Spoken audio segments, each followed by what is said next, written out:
Aujourd'hui, je me joins à l'équipe de hockey pour aller pêcher à la mouche. C'est ma première expérience. J'ai jamais tenu une canne à pêche de toute ma vie, mais je suis prête à descendre à la rivière avec eux puis expérimenter ça pour la première fois. Quand je pense à hockey, je pense à ralentir. Je pense à une gang de gars qui ont compris bien des affaires sur la vie. Ils ont compris l'importance de se réunir, de se parler, de retourner aux sources, de retourner à la nature. Ils sont même pas conscients à 100%, je pense, de toute l'inspiration qu'on retient d'eux à les observer pêcher puis à les observer vivre ensemble. OK, là, j'ai entendu dire qu'il y a roche-papier-ciseaux pour décider le first drop. C'est quoi la first drop? First drop, c'est le premier qui a la chance de pêcher, en fait, pour pas se mêler, que tout le monde se lance à l'eau en même temps. Là. Ah!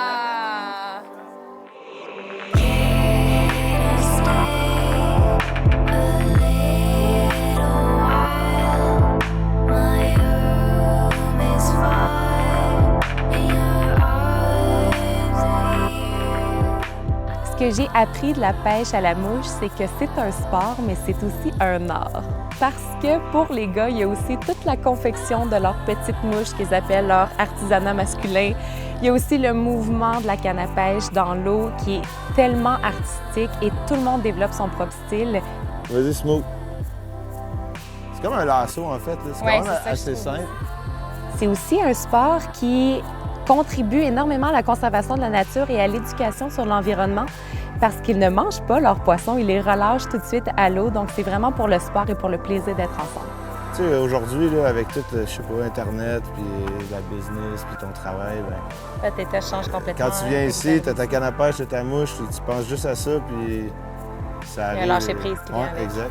Avec les gars de hockey, on comprend que la pêche à la mouche, c'est important, mais c'est aussi un prétexte pour se réunir, pour passer du temps ensemble. Et c'est loin de se terminer à la pêche, cette histoire-là. Après avoir pêché, ils s'en vont au campement, ils font un feu, ils mangent ensemble. Donc, c'est toute une expérience qui va au-delà du sport. C'est un mode de vie. I am a house built out of twigs and stars.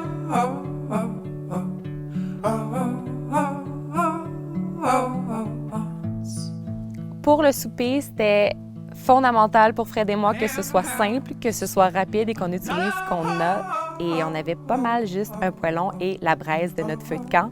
Donc, on a pris des tomates, on a pris des herbes, du basilic, de l'ail, de l'huile d'olive. On a fait revenir ça sur la braise. Puis après ça, on a fait griller des pains comme on fait griller de la guimauve. Puis on a pris le fromage de la laiterie de Charlevoix que Philippe nous a fourni, qui fait partie de l'équipe de hockey. Puis on a assemblé ça. J'ai pas entendu, c'est trop bon, mais regarde, je m'en fais un autre. OK? Wow! C'est tellement bon. L'expérience avec les gars de hockey, ça a servi de rappel sur la recette du bonheur qui est peut-être vraiment simple finalement, puis qui se résume à partager des moments, puis à connecter avec des gens qui partagent nos passions, puis à vivre le plus simplement du monde, puis à jouer dehors le plus souvent possible.